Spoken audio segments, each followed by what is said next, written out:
Hello everyone, welcome to this tutorial. Before we dive into the code, I would like to quickly recap the Gymnasium and PyTorch. So if you are already familiar with these, feel free to skip these sections. So uh, through Gymnasium, we get our environment, so we can focus all our attention on building the agent. To import an environment from Gymnasium, we have to install Gymnasium and use this line here to create the environment. Before we can use it, we need to reset the environment to put the agent in the starting state.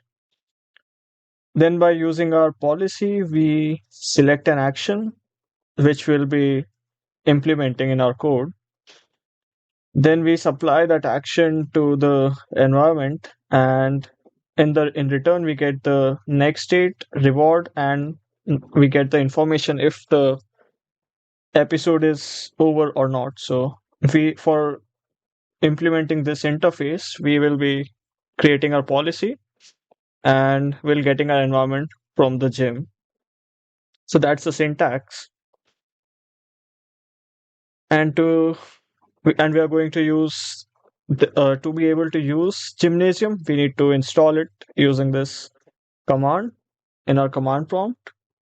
And we'll be looking at this particular environment called Cartpole, which is a very famous environment. It has two actions. So this is our agent, and it is trying to balance a pole on a cart. So it can do two things: either push the cart to left or to the right. And at each time step, we get the state of the environment, and we get four variables which tell us the position, velocity, angle, and angular velocity of the pole and pole angle. So using these, we need to make a decision. The episode ends when pole is either outside of the range of the like range of the box, or the pole angle is outside the plus minus 12-degree range. So for surviving each time step, we get a reward of +1. And if the if we survive for like 500 steps, we can say that we have solved the environment. And to be able to access it, we use this gym.make equals make, and pass this argument as cartpole v1. And we would like to solve it for 2 to 500 steps. I would also like to give some primer on like how the PyTorch training loop works, because some of you might be coming from TensorFlow. So if you already know how this works, you can skip this section as well. So in here, I'm just defining a like line using these x and y. So this can be considered as the input, and I'm making a noisy line called y for the ground truth. So it's just a line with some added noise. I'm constructing two parameters, theta1, theta2, and giving them some arbitrary values initially. So we can start working with something and creating a estimate line y. And the important thing here to note about the PyTorch syntax is these two variables. We need an optimizer, and we need to pass our parameters that need to be optimized as the argument, and we supply a learning rate, and we need a loss function. The loss function is kind of an objective that we are trying to minimize. In our case, we'll be constructing it ourselves, which will be given by this equation. So let's just see what does it look like. So initially, this is our estimate of the true values, and we are trying to fit these through the line, but it's way off. So we calculate our loss. So I'm running this loop 200 times and getting an estimate, finding out the difference between the estimate, and the true values. And these three lines we have as the part of the syntax that we need to know. So here we are clearing the gradients. So every time we perform the optimization step, the gradients are stored. But if we don't clear them, the gradients will get added, and that's from the previous step, and they will keep on getting accumulated. So we don't want that. So we do optimizer.zeroGrad. This L dot backward is for calculating the gradients, and this is finally we apply that to nudge our parameters. I'm doing it 200 times. So the things to keep in mind is these three lines. We need to do that, and this here, that is important. And when then we just get rid of this, and after training we are able to fit a line successfully. So that was all about PyTorch training loop. Now we are ready to look at the code implementation step by step. So first we import the gymnasium for our environment. Then we import all the torch related things for our neural network. We import matplotlib.pyplot for plotting the returns. Then we create a class for our neural network. This might seem very simple now, but is very powerful and can solve the environment for maybe like 25,000 steps, so which is very impressive. After each layer, we have a ReLU activation, and in the last layer, we have softmax, so we can output a probability distribution which sums to 1. We create our we initialize the model using our class. We pass the parameters of the model to optimizer, which is Adam, and give it a small learning rate to for learning small learning rate. We create our environment, which is cardpole, and we also pass in this argument for first few training steps to see if it's learning anything or not. We want to play the game for 1,000 episodes at max, but we might break out much earlier than that as soon as we solve it. And to plot the trend of how the returns are increasing or decreasing, we create a list of episode returns. So we start an episode with environment.reset, and we want to have log probabilities and the rewards maintained in our list to calculate our objective. So for that, we have these two lines here.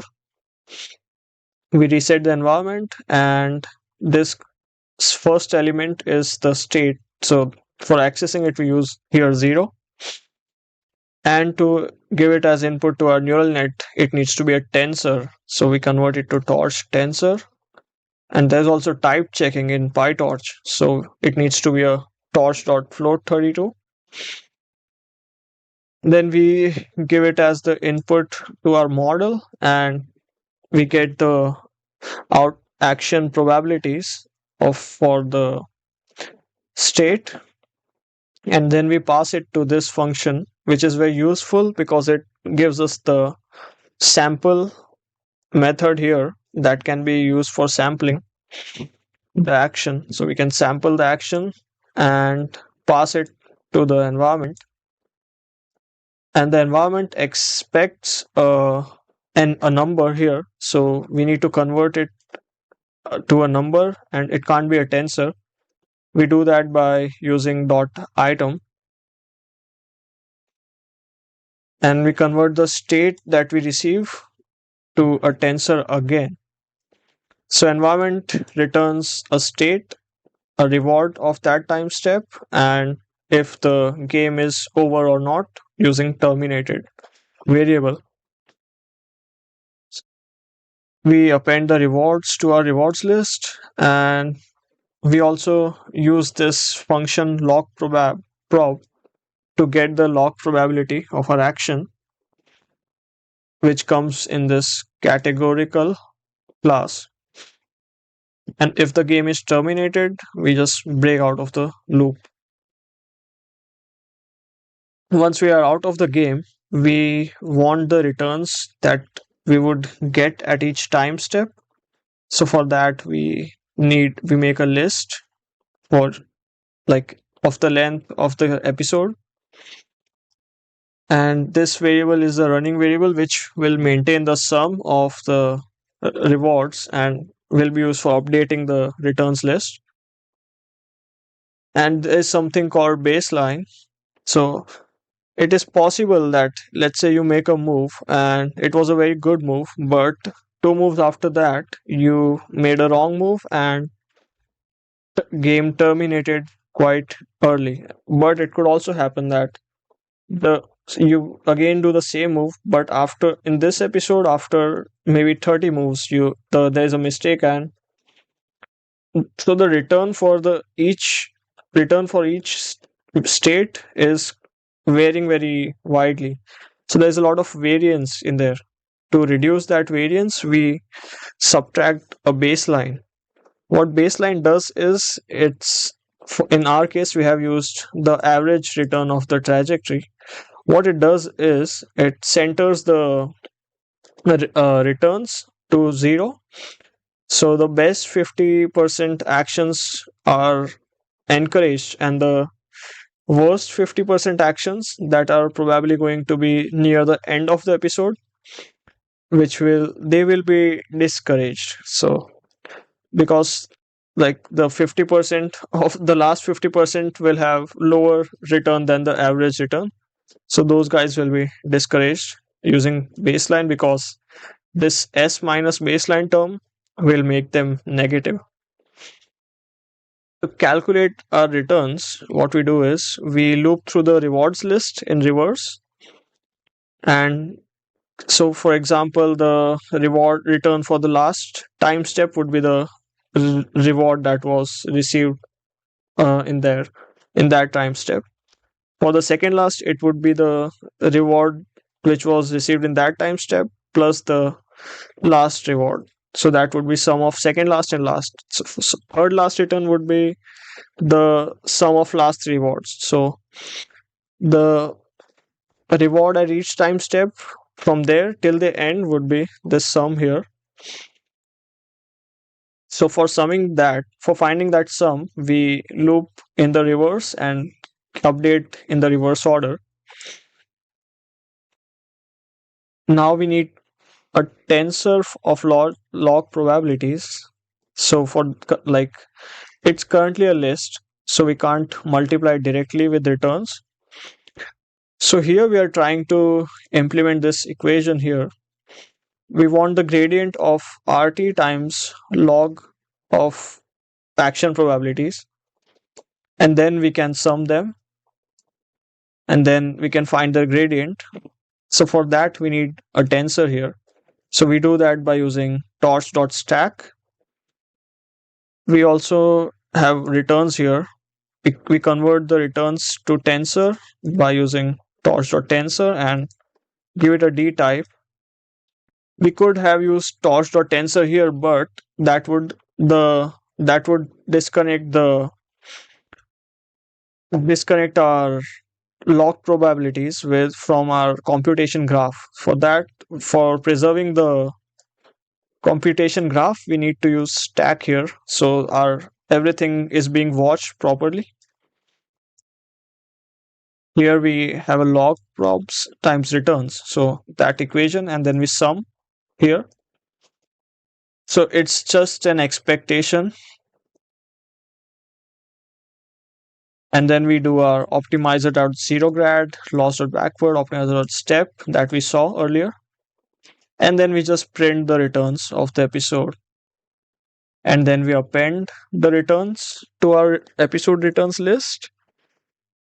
And if the returns of 0 is just the return of the whole episode, and if it's more than 5,000, then we consider it solved and save our model and break out of the loop. So we just stop learning here. and then we plot our returns and just show them. And for seeing the output again, we can do is here. What we this time we are not sampling from our model. We are using torch.argmax. So we just use the action with maximum probability and supply it to the environment. When we want to learn, we would like to sample, so there's some element of randomness, there's some trial error. But when we are testing, we just want to see if the best action is best or not.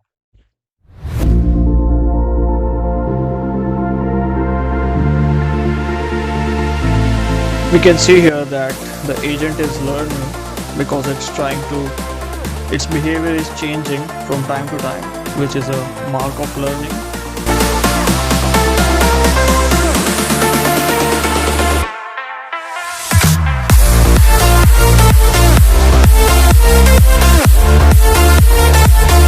So we can see here our agent has learned quite well to balance the pole on the cart. Thank you for watching and hope you found some value in this tutorial.